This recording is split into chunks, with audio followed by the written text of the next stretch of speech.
Hello, welcome, and thank you so much for joining us. I'm Leah Frieden, Assistant Manager of the Adult and Reference Department at the Fayetteville Public Library. We are so grateful to the University of Arkansas Master of Fine Arts program in Creative Writing for bringing us this program, and to Ms. Stallings for joining us. With that, I'll turn things over to John Duvall. Thank you. Hi.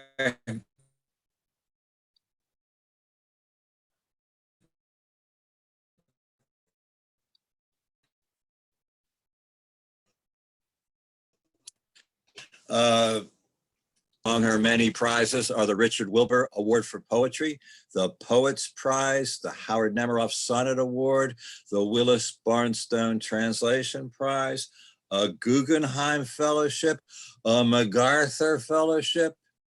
Among many additional nominations, one of the most recent was her nomination for a Pulitzer for her 2018 volume, Like. Her translations, like her poetry, are beautifully crafted and witty. Last year, she published two stunning translations, Hesiod's Greek epic, Works and Days, and the Latin epic, Battle of the Frogs and Mice, with speeches as her inspiringly heroic as Mouse Commander Crumb Snatcher's reply to Frog King Puffer Throat's challenge, from which I shall read you this short excerpt. In battle, I am brave and don't hold back, but plunge into the thick of the attack. Man does not frighten me with his huge frame. I run along the bedstead just the same and nip at his big toe and gnaw his bed. In the epic poetry course I taught last spring, one of our student poets, Landon McGee, wrote a paper on that most original of Latin epics, Lucretius, The Nature of Things, in the A.E. Stallings translation. Ladies and gentlemen, allow me to introduce Landon McGee, who will read you excerpts from the pages he wrote on that great translation, after which he will introduce A.E. Stallings herself. Landon. Thank you, John. Thank you. So yeah, John asked me to make some brief comments. So let me first just say, this is really exciting for me. I first heard the name A.E. Stallings as a freshman classics major in a list of people that you're supposed to know who they are. And then a couple of years later, I was a philosophy major, having failed as a classics major, and I heard that name again when my professor was having us read Lucretius. That was my first attempt. I was reading this sort of bad prose translation, and he grumbled under his breath about the department, not at this beloved institution, and said this name again, A. Stallings. And then a few years later, I was in a poetry MFA program, and I was hearing again about this character, Alicia Stallings, and I was reading this beautiful poem. It's the Triolet, after the line attributed to Martin Luther. And then last semester, as John said, I was in this class, and I wanted to take another crack at Lucretius, and he again mentioned the same A.E. Stallings. So I said, okay, fine, about time. I want to figure out what this person's all about. And I read this translation, it all clicked into place. There's just not that many people who are in that list of people you should know in all those different disciplines. But when I read your translation of Lucretius, it all made sense, because it is a translation that brings to life the sort of tangent following, string pulling, hair splitting philosophy of Lucretius, but it also is full of life, and it's light, and it rhymes, and it has rhythm, and it feels like a real poem in English. And that's so important to me in a translation. And the other thing that I love about reading translations is reading the translator's notes. And the line that stuck with me from the translator's note, even these few months later, is the idea that rhyme is not necessarily the essence of our poetry, but it is the honey of it. And when I read that line, I immediately connected it with the passage from the beginning of book 4 of Lucretius's the Nature of Things, where he compares himself to a doctor who smears honey on the rim of a cup of bitter medicine so that the child will drink the medicine. That's totally the project of Lucretius, but it's so hard to render both the medicine and the spoonful of sugar proverbially into English. And so I was so delighted to see a translation that does that. I think it just shows us what a sure set of hands and a willingness to take risks as a poet as well as a translator. So I so enjoyed that. And now after all that learning and waiting, here we are, and I get to be in this virtual reading with you. So I'm so excited to introduce to everybody A.E. Stallings.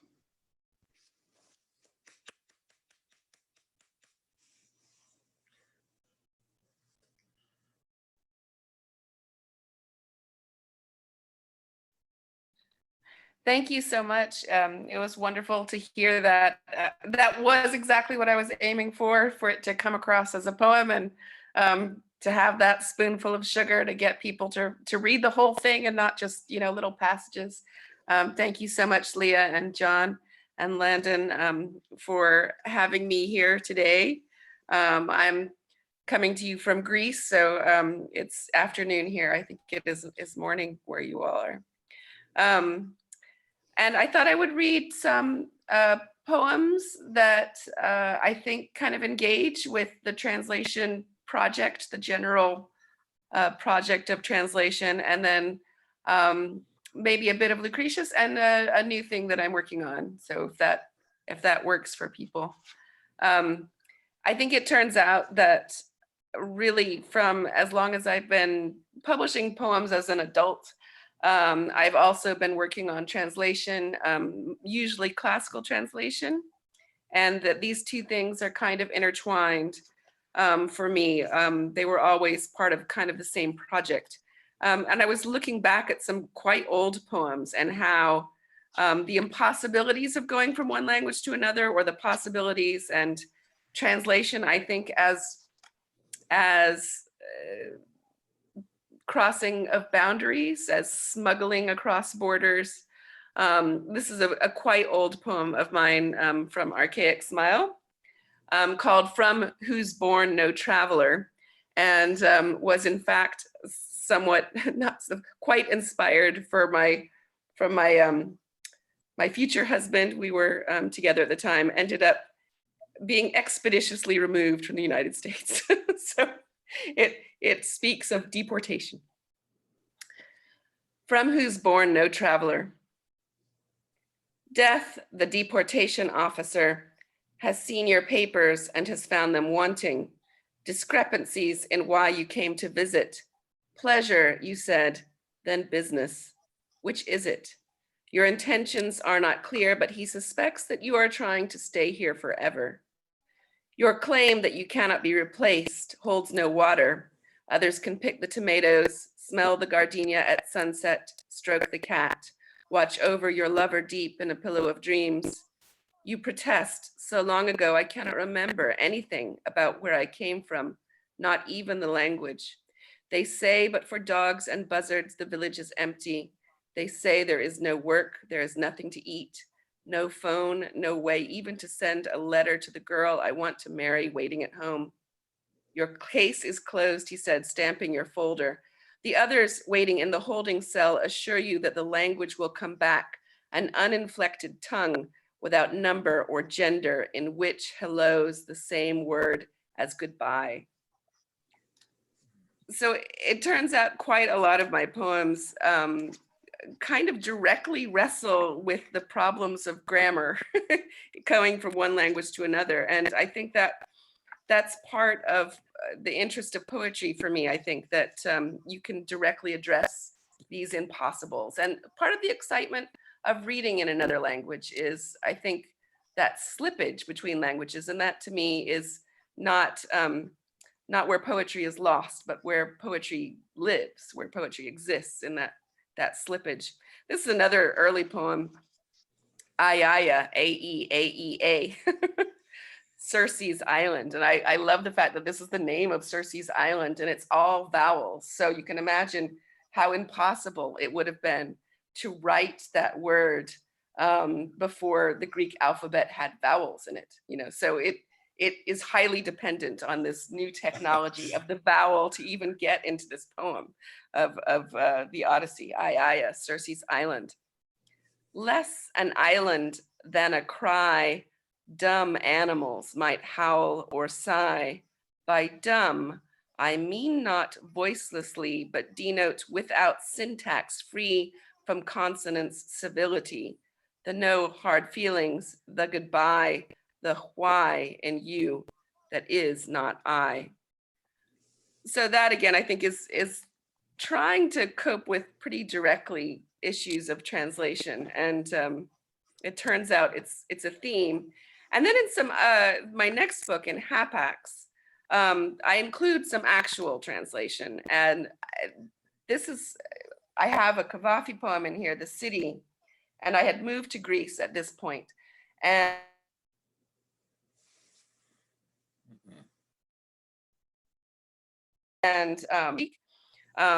so my impression, from the wonderfully clear Healy Sherrard translations, which I was reading, gave me this clarity of the Cavafy and the tone. And then in the wonderful notes by Seferis, though, I realized, okay, sometimes they're highly rhymed. So as I was learning modern Greek, I realized how rhymed something like The City was. And I kind of wanted to try to see if I could get that across. Having given that old introduction. Here we go. So this is my first stab at translating modern Greek. And I actually put it into a 4-part poem in sections, and I don't really call it a translation. I just say after Cavafy, which covers me for any liberties.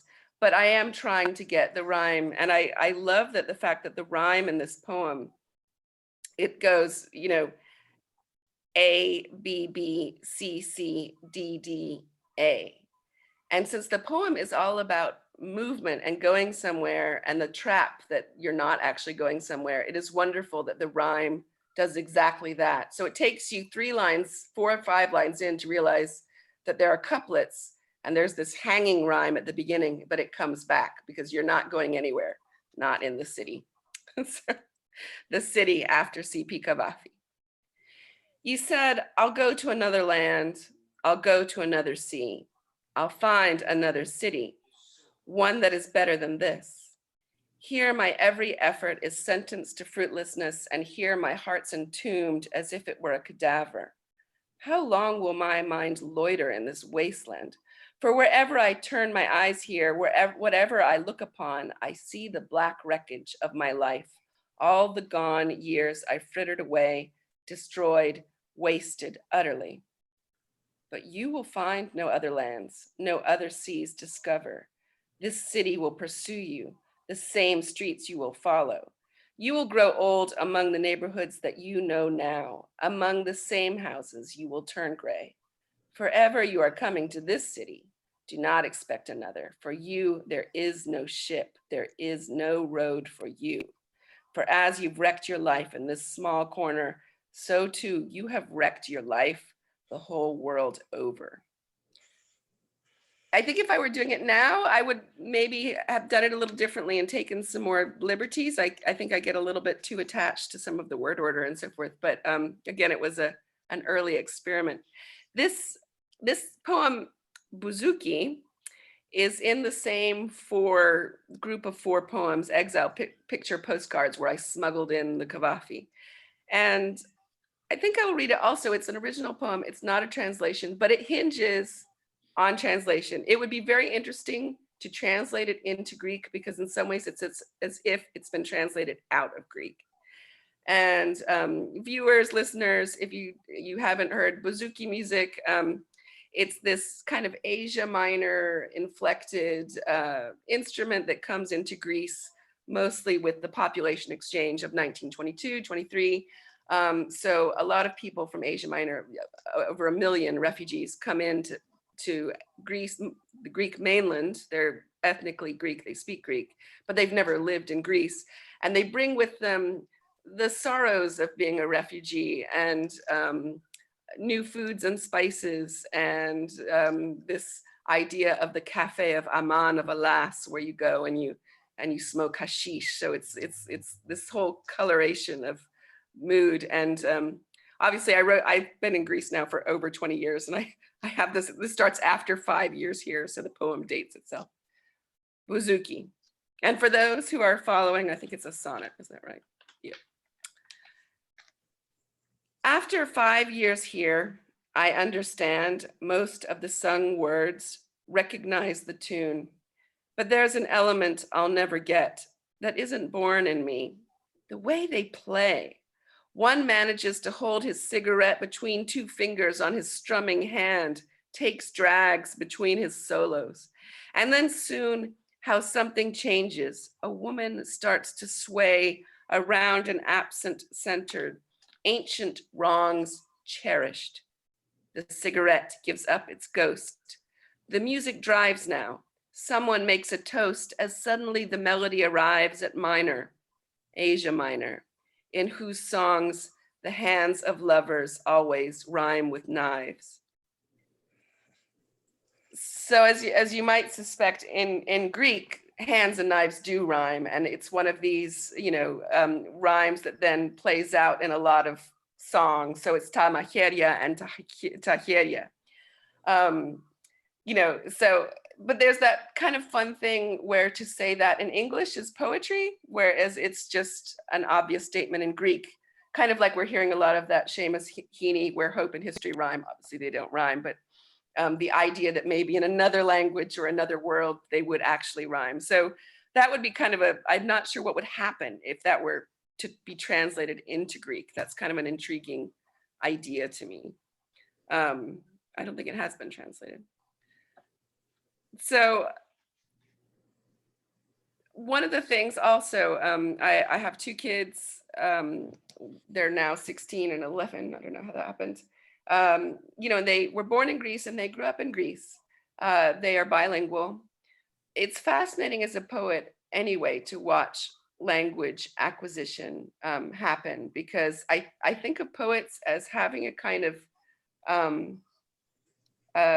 learning issue where we got part of our brain got stuck in language acquisition. We're always kind of mishearing things or hearing things very literally. That's one of my theories, that poets are kind of very literal minded. But then to watch it in bilingually, that was a whole different level of experiencing that. I mean, even when they were toddlers, they would babble in strings of English syllables and they would babble in strings of Greek syllables. You could tell which language they were babbling in, partly by the gestures. The Greek came with certain gestures and attitudes.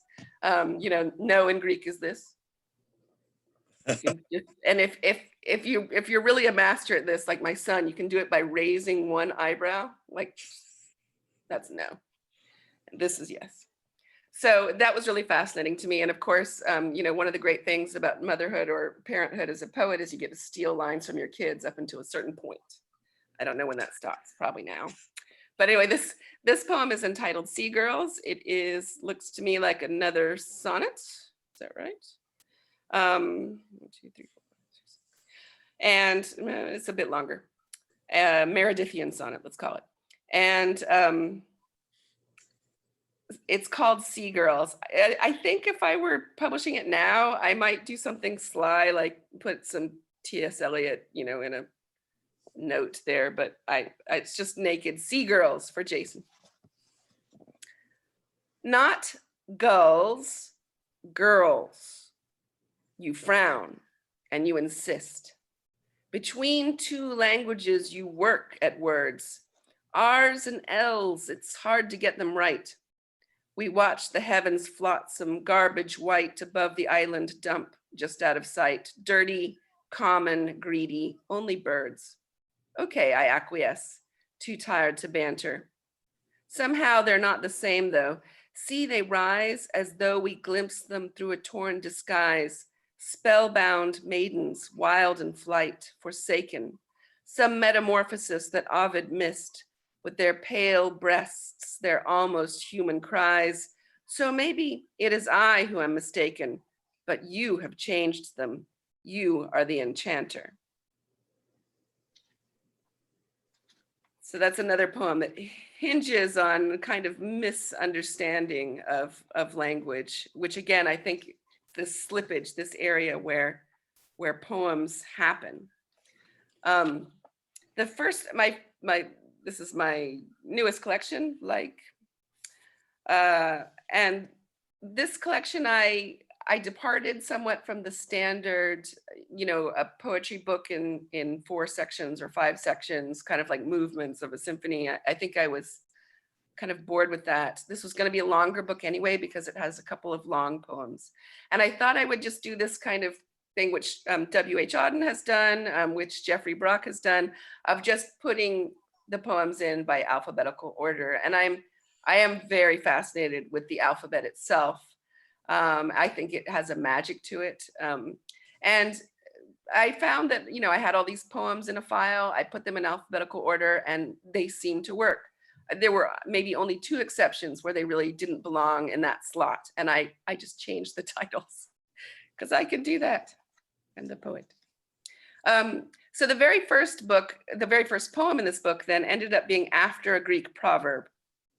And it begins, and I like the idea also, I don't know if you can see it, where the first poem has Greek characters right from the beginning, because I have the Greek proverb up there, uden moni moteran tu prosorinu, but I don't translate it because it's a villanelle and it's going to come back several times. And by the time you get to the end, you're going to know what the proverb is.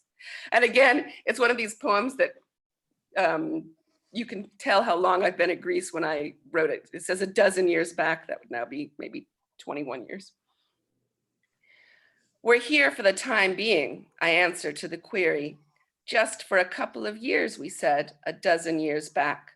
Nothing is more permanent than the temporary. We dine sitting on folding chairs. They were cheap, but cheery. We've taped the broken window pane, TV still out of whack. We're here for the time being, I answer to the query. When we crossed the water, we only brought what we could carry, but there are always boxes that you never do unpack. Nothing is more permanent than the temporary. Sometimes when I'm feeling weepy, you propose a theory. Nostalgia and tear gas have the same acrid smack. We're here for the time being, I answer to the query. We stash bones in the closet when we don't have time to bury, stuff receipts and envelopes, file papers in a stack. Nothing is more permanent than the temporary. 12 years now, and we're still eating off the ordinary. We left our wedding china behind, afraid that it might crack. We're here for the time being, we answer to the query, but nothing is more permanent than the temporary. And again, I think that's a poem where if it were translated into Greek, I don't know how it would work, because part of that is just a standard proverb. I mean, maybe it would have some power anyway, just because I think repetition does have that kind of magic thing. I think Brian Eno, the musician, says repetition is a form of change, which I believe is true in poems. Nice. There are a couple of poems in here which are really translation, but that I put in here as if they are not translation. I mean, I give credit to the authors, but maybe it gives me a little bit more permission to take some liberties. I have a bunch of sonnets that are on the page. They look like prose poems. They look like paragraphs, but they're sort of secret sonnets, stealth sonnets, Josh Megan sonnets.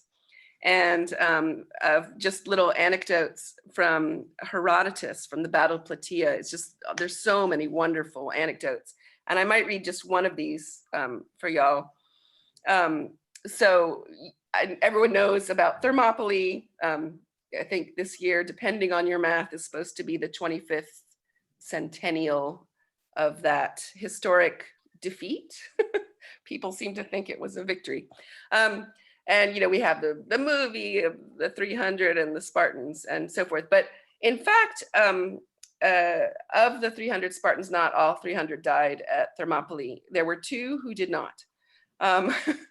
And one, I think, was sent for a message or something. There was a reason why he survived, but the other survived and went crazy at this later battle in Plataea, partly, I think, as he wanted to commit suicide because he had not died with glory at Thermopylae. So this is Aristodemus the Coward.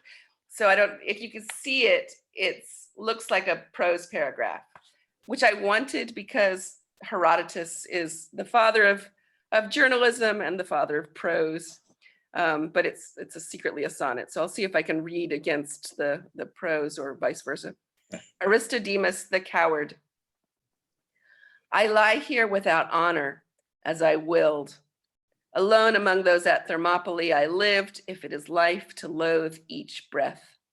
They say I was the bravest Spartan here, but that I broke formation, and I fought not only as one not afraid of death, but one who seeks it, battle mad, distraught. A Spartan soldier never leaves the line.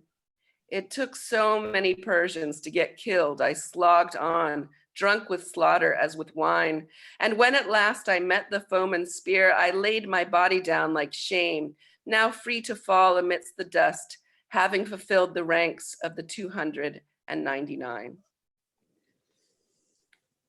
And, that maybe isn't exactly translation out of Herodotus. It's a versification of this prose anecdote. And again, reading the prose, I just felt like this is definitely, there's a poem in that.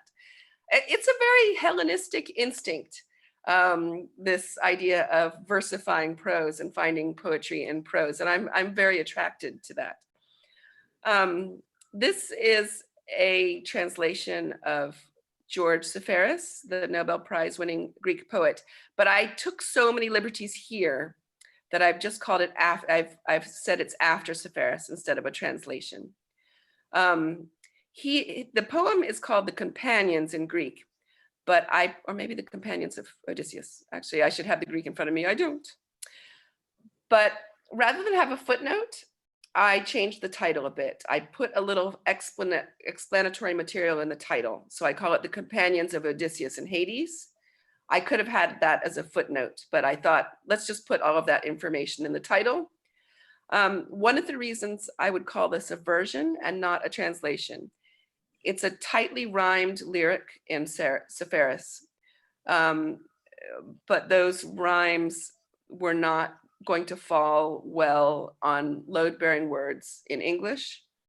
Because it's such a tight little lyric, I gave myself permission to change an entire simile to get the rhyme that I wanted, which I think is permissible in this case, because the point is partly to convey that this is a tightly rhymed lyric and not to convey exactly what the Seferis has, but I've put after Seferis so people can go look it up. And I think I even get a kind of pun that's not in Seferis that works really well in English at the end. You might listen for that. So of course we remember that Odysseus is not such a great leader. Basically, everyone who is under him dies on the way home. We only have his word for what happened. That's, just to put that out there, since people might have got the wrong end of the stick on that. So this is in the voice of the companions who have been sent down to Hades. Since we still had a little of the rusk left, what fools to eat against the rules, the sun's slow-moving cattle, each ox huge as a tank, a wall you'd have to siege for 40 years to reach a star, a hero's rank. We starved on the back of the earth, but when we'd stuffed ourselves, We tumbled to these delves, numbskulls, fed up with dearth. So I think it's Seferis adjacent enough to possibly call it a translation. But for one thing, I didn't really understand what the meaning of the Greek was, what the intention of some of the Greek was, until I read a note by Seferis on the poem. Even when I saw it in translation, I couldn't understand the bit about the, besieging the ox. And, it's a wonderful opportunity in English to rhyme delves. I was very happy with delves and ourselves. And the hollow skulls of the stupid suitors in Greek, I enjoyed making that into numbskulls, because they that's perhaps upping the ante a bit in English from what it is in the Greek. But I just couldn't resist it, and I really enjoyed putting that out there. I was going to read one last poem from this and read a bit of translation. Let me know if I'm going over time. That's sometimes easier to tell in a room. As I was composing these poems, and as you can tell, some of the older poems were during the economic crisis in Greece, when there was a lot of unrest and tear gas was a daily phenomenon. That kind of went directly into the refugee crisis, so that in 2016, in October of 2015, for instance, so people get an idea of the numbers of what was happening in Greece, because I think people don't understand the numbers. In one day in October of 2015, 10,000 people arrived on one island in Lesbos. So I think it was over 100,000 in that month. So it was really overwhelming. And I did end up being involved with some volunteers who were going down to the port. Visually, it was almost a repeat. If you look at photographs in Greece from 1922 and from 1922, 23, where you had all of these people coming from the Levant, from Asia Minor, dressed differently. Suddenly there's a tent city in Piraeus. It was a case where history was really rhyming. If you look at black and white photos from 2016 compared, there's almost no difference. And I, being involved in that, again, the idea of translation became very visceral, because I was dealing with people, in different languages who didn't speak Greek. There were guidebooks about how to go Greek to Farsi, Dari, Greek to Arabic. And again, this idea of finding poems in the slippage. One of the appendices to these guides for volunteers seemed to me like a poem in and of itself. And I just put this as a found poem into I almost have no adjustments at all. I think I made it a little bit shorter, and I might have reordered a couple of things, but it's verbatim Appendix A, useful phrases in Arabic, Farsi, Dari, and Greek. Found poem from the Guide to Volunteering in Athens, as updated for March 17th, 2016. So this is just a few days before Europe closed the borders and Piraeus became a tent city. So these are all the phrases that you might need to welcome people. Welcome to Greece. Thank God for your safe arrival. Greeting after trip. Hello, good morning, good evening, good night. Thank you.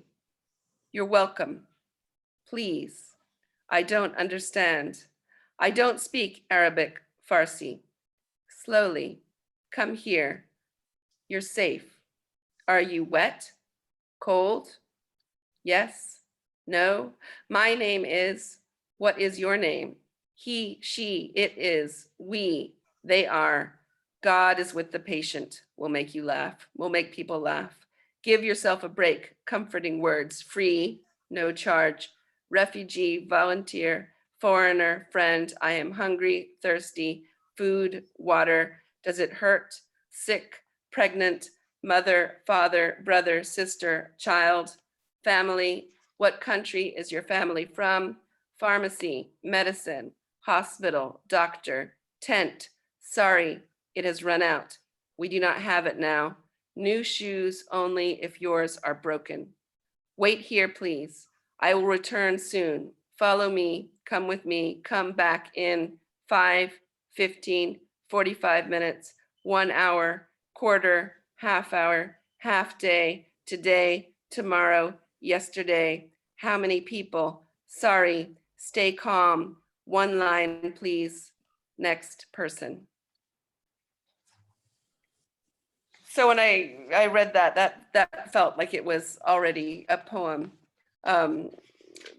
Let me know how I'm doing time-wise. I was going to read a brief section of Lucretius about the plague, because I think that's been very much in the air, this idea of contagion, and the plague section from Virgil's Georgics, which is something I'm working on now, if there's time for that.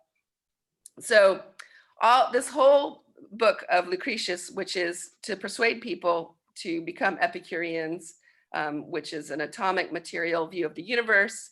The greatest good is pleasure. We're not worried about life after death or punishment after death, because this is it. This is all there is, but all there is wonderful. So don't be worried about it. But very strangely, the poem ends on a translation. And I think that's one of the things that also interests me. It is Lucretius in this kind of Hellenistic mode, translating the prose of Thucydides, who writes about the plague of Athens. And Thucydides is an eyewitness and a survivor. So it's a very interesting piece of witness and information, and there's been plenty of historical material. Archaeologists have found mass graves from the plague. The leader of Athens, Pericles, died from the plague. Lucretius ends this whole poem on this translation of the plague. It's a very strange choice. I'm not sure it is his choice. Lucretius seems to have died before the poem was in its final form, and it's supposed to have been edited by Cicero, who starts life as an Epicurean, but converts, as many Romans do once the Republic is in ashes, to Stoicism, which is better for empire to be a Stoic than an Epicurean. An Epicurean just wants to go cultivate their garden. If you want people doing their duty, you need Stoics. But so what's interesting to me also about this translation is it's translating prose into verse, which is a strange impulse that I'm very attracted to and intrigued by. And Lucretius adds a little bit. So he makes it's so gory and lurid and ghastly at Thucydides, and Lucretius makes it more so. So with no further ado, I have put Lucretius's dactylic hexameter into rhyming heptameter couplets. So he starts off, the symptom first to strike was fiery fever in the head, and both eyes burning hectic bright were all shot through with red.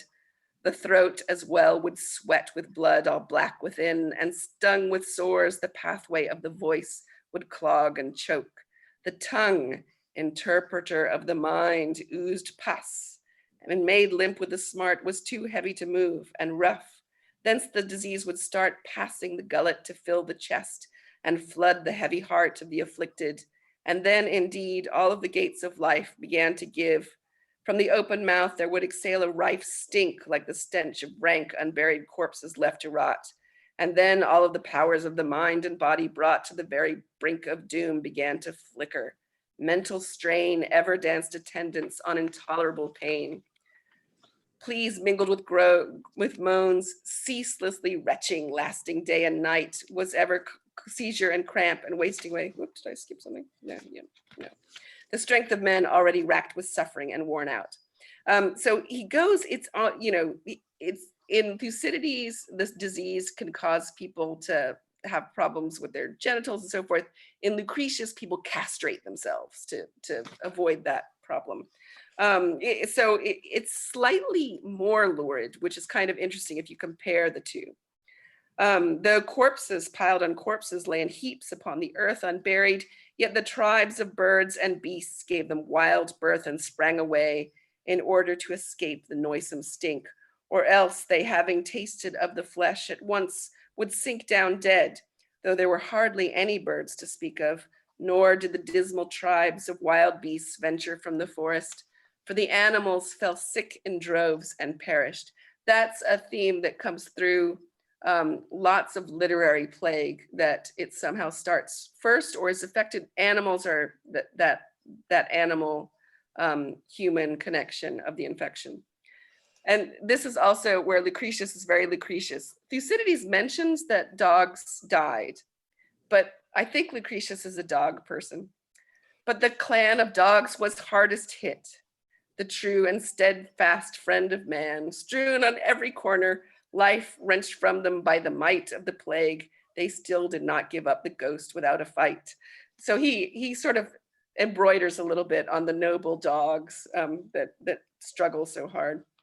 One unattended funeral raced another to the grave. There was no common remedy that would be sure to save, for what had given one the breath of life, so he could sigh, thankful to behold the shining regions of the sky, proved fatal to another and dispatched him to his doom. And he goes on that the people who are hardest hit are those who are the health givers. The doctors are hard hit. But the thing about the plague in Thucydides, it has a moral dimension. The idea that whether you worship the gods or not, people died of the plague. Being a pious person didn't help you out.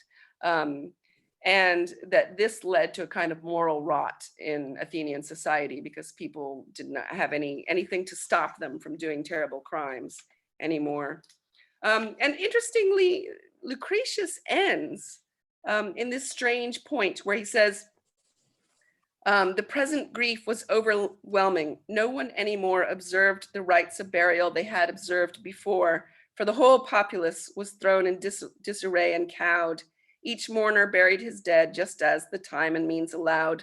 Squalid poverty and sudden disaster would conspire to drive men on to desperate deeds, so they'd place on a pyre constructed by another their own loved ones and set fire to it with wails and lamentation, and often they would shed much blood in the struggle rather than desert their dead. So the whole poem ends on that strange image of people fighting over funeral pyres. And in fact, in the Latin, because of the syntax of Latin, it ends on the verb, of course, and that verb is desererenter, deserted. The poem ends on this word where it just everything dissipates. It's a strange moment. And I have a bit of the Virgil, which is kind of a translation, as it were, of the Lucretius. Leah, how am I doing? You're doing great. Okay.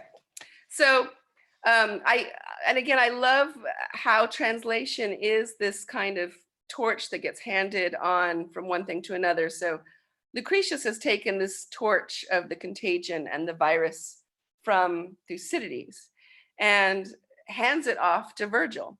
So Virgil in his Georgics, which I think Dryden calls the best poem by the best poet. That's a kind of high bar there. It's in theory this poem about farming, a little bit in that Hesiodic vein, that it's going to give you information. No one should try to farm from the Georgics. It's not really that. It's more about showing off how many genres you can get in there and how many beautiful descriptions of Italy, and how much you can flatter Augustus. All of that is in there. It's a poem for our times, perhaps. And so Lucretius is describing a real plague. That's the plague in Athens that Thucydides is the eyewitness for.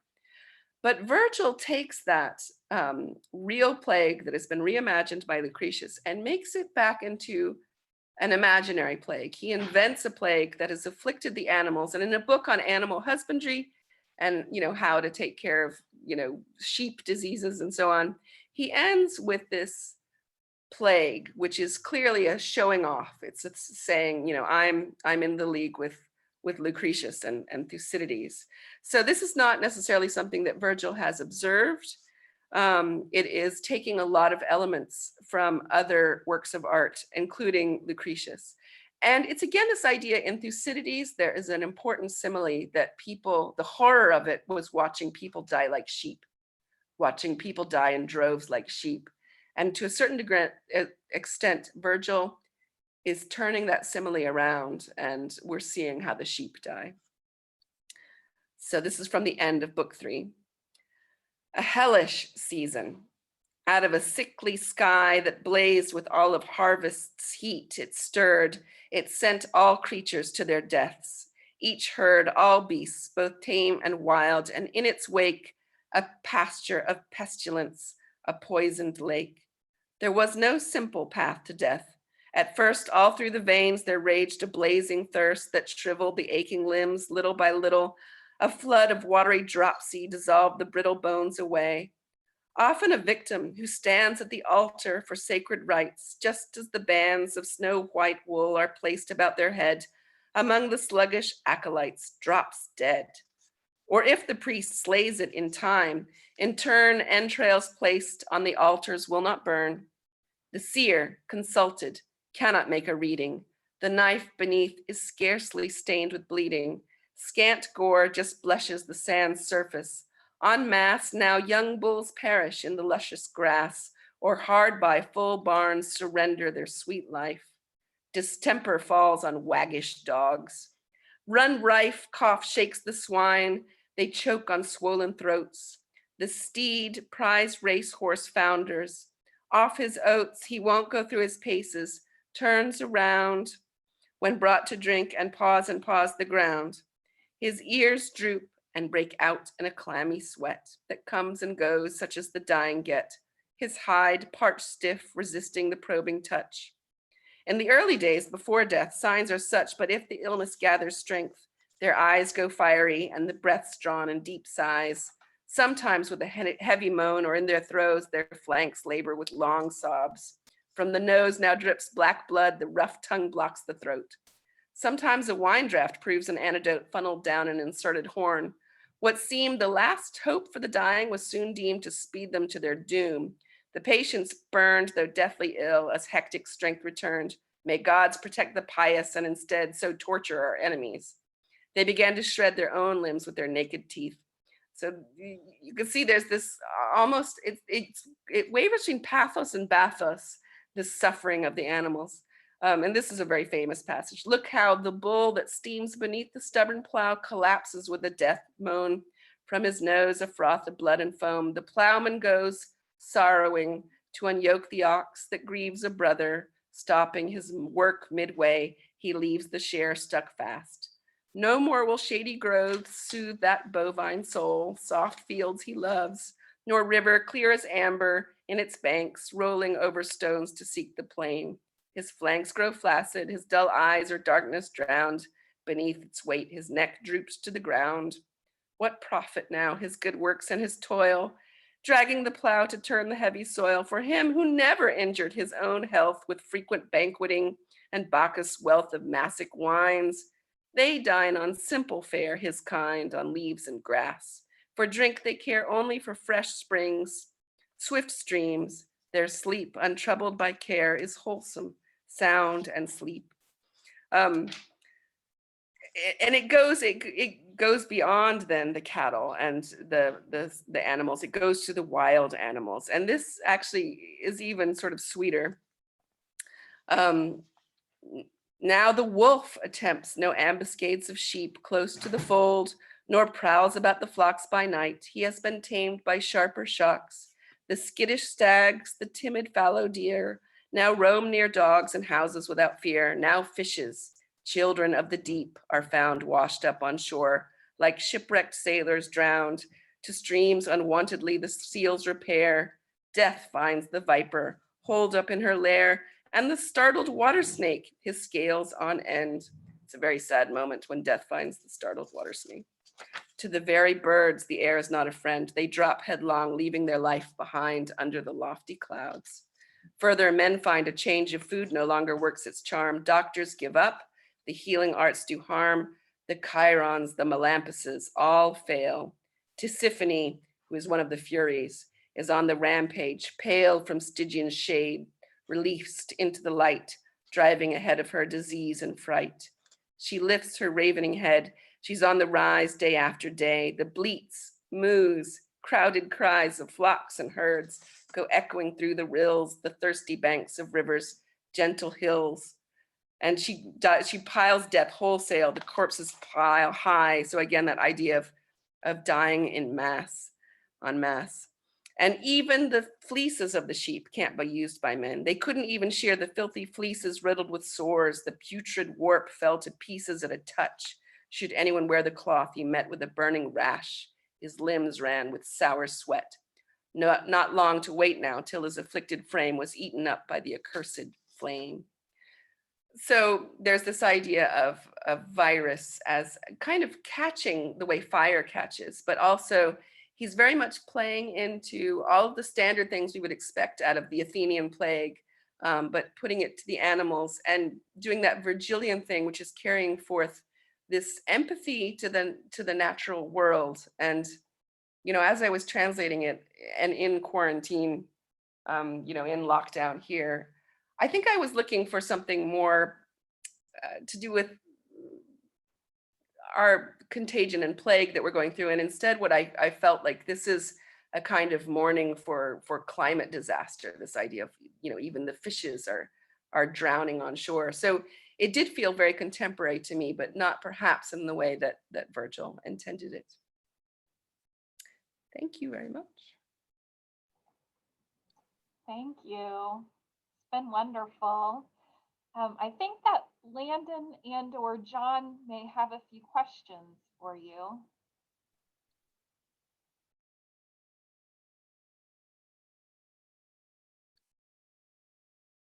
Oops, I can't hear. Yeah, John, I think you might be muted there.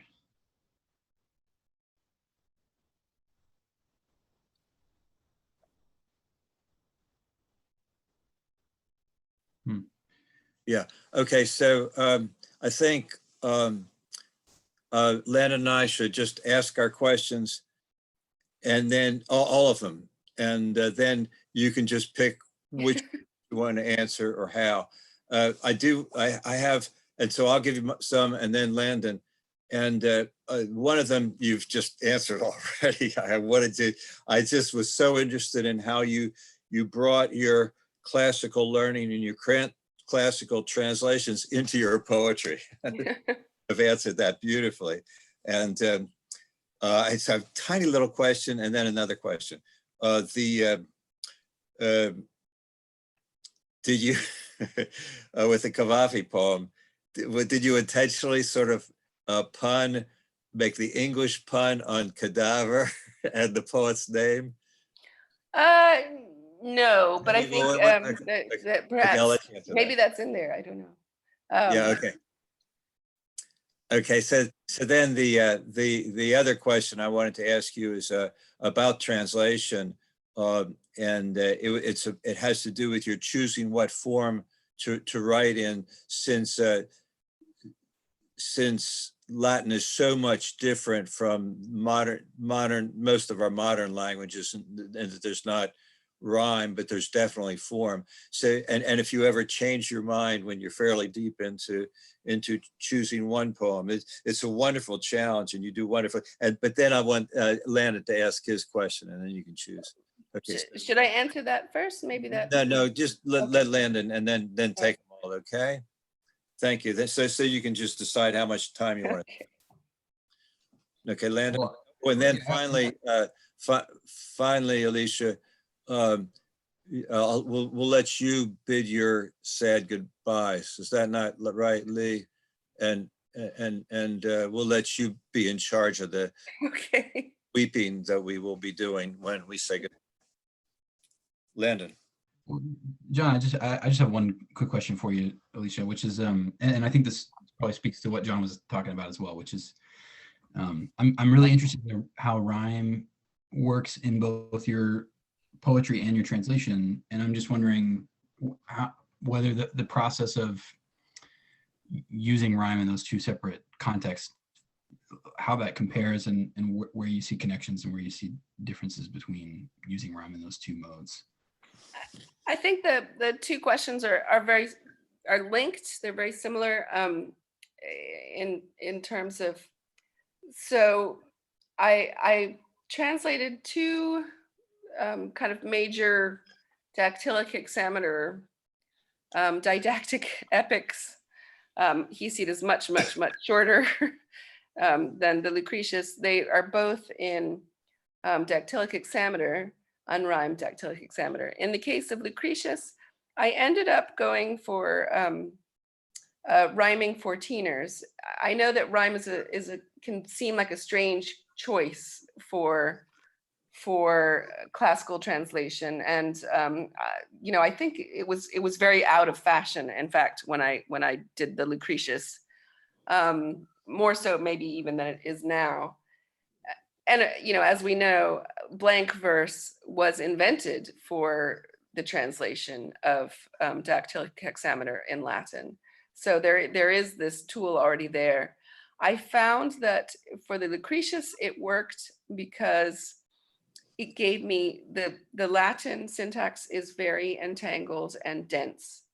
And, they're not even these sort of articles and so forth that we have in English. So it's very hard to unpack it in a line for line kind of way. And I don't go line for line. I think I probably average about 12 to 13 lines. I think in some way the idea of the line per line goal is, it's a fine goal, but it's arbitrary. I don't think you have to do that, especially in a longer poem.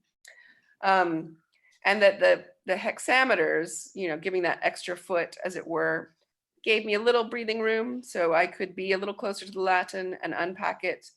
But I think it also ended up having this pre-Augustan kind of early modern feel to it, which Lucretius has for me in the Latin. So I think that worked very well together. And then when I went to do the Hesiod, I ended up rhyming again. Why the rhyme? I mean, to a certain extent, for me, it is a method of composition. It helps me to look at a larger unit of syntax than if I were doing line by line and not having that constraint at all. Because I'm constantly looking for those load-bearing words that are also kind of underlining the meaning of the original. So, and then in Hesiod, where it's Greek, dactylic hexameter, so it's much breezier. It's, you can do that almost in an iambic pentameter line. That's what I ended up doing. Again, rhymed iambic pentameter. The voice, I was hoping for something a little bit crusty, a little bit old-fashioned. So I was kind of thinking, this is a little bit Robert Frost. He's a kind of Boeotian poet. Someone who's classically educated and very, very smart, but occasionally kind of coming out with these farming kind of aphorisms. And it was interesting to me because this was not purposeful, but looking back on the translation of the Hesiod, which is the Works and Days, is a sort of farmer's almanac. It's a poem that it's about justice and our right relation with the earth, and about the need for work. And so rhyme pairs did tend to end up being like soil and toil and work and shirk, and kind of just under neighbor and labor, just kind of underlining those key terms. I think that was also true in the Lucretius. Maybe I was less aware of some of those things. Would I change tack if I were deep in the weeds? I have done several longer type things, and if I complete the Georgics, it's a medium length poem. It's not as short as the Hesiod, but nor is it nearly as long as Lucretius. When I translated Lucretius, which I think is 7,000 plus lines, I basically went through the whole thing straight through. It did take 10 years. And then realized that I hadn't really understood the poem, and I essentially redid it. to a large degree, but in the same form. But I tightened the rhymes, I tightened the meter. I had started off being very slant and realized that I really wanted the firm armature of pretty close rhymes. That made me have to think a lot, and it does slow me down. It could take, if I get stuck somewhere, I could spend 2 days on getting a couplet right. Once I get it right, though, I feel like fine, bang, we move on. Maybe I'll have a good day tomorrow and get 20 lines. That would be fantastic. So it slows me down, but I think it also makes me really clarify my thoughts on what I am translating. I feel like I have thought it through. I'm not tied to word for word. I'm looking at both larger and smaller units at the same time in a very intense kind of way. I did get commissioned to work on a Dante that was of diverse hands. Various poets were doing of the Purgatorio, which is not even really something I've read in English. There are reasons for that. And I did 2 cantos in full rhyme with the tercets, and the tercets are much harder than doing something in couplets. And I don't really have Italian. I was kind of triangulating, among a trot and a dictionary and what little Spanish I remember and so on, and certain skills you have from Latin. You can tell when something's subjunctive and so on. But that was maddening. Sometimes it's a pleasure to it. There's this feeling that you're doing a crossword, but it's a crossword puzzle that there might not be an answer to. You could just be bashing your head against a wall, and at some point you have to give up. I guess some part of me would like to think that I could do a Georgics that was not rhymed and not in iambic pentameter as this is. That doesn't in some ways seem terribly original. But I think it's working, and that's the only. I'm not a theoretician. I am purely a pragmatist. So if I am doing something and it is working, I will just continue in this kind of hard-headed way until I get to the end. So I'm not sure why I'm doing it or why I'm doing it in this way exactly. All I can tell you is that it seems to work, and that is my criterion. Is it working? Am I enjoying it? Am I learning from it? I would not, for instance, set out to do an entire Dante in full rhyme, because I think it would take up so much brain power that I would not ever be able to write any of my own work again. But, people have inquired about Ovid, Metamorphoses. It's just so huge, I might die before I ended it. So I think there's always with translation a kind of question of chemistry. You have to have a chemistry with the author and with the work that you're working on. And that sometimes, for me, often it comes down to hearing lines already coming to be. I can sort of see, that's how it would open, and that's what the couplet would be, or that's how it would end. And I don't know, that it will all work. You just sort of proceed by doing. You learn by moving where you have to go. So that's my philosophy, I think, with poetry and with translation, which for me are very much 2 sides of the same coin. Thank you very much. Thank you so much. I greatly appreciate you sharing your time and sharing your talents with us today. It's been wonderful. Thank you, Lee. Yeah. Okay. So. Okay. Have a great day. You too, Alicia. Bye-bye. Bye. All right.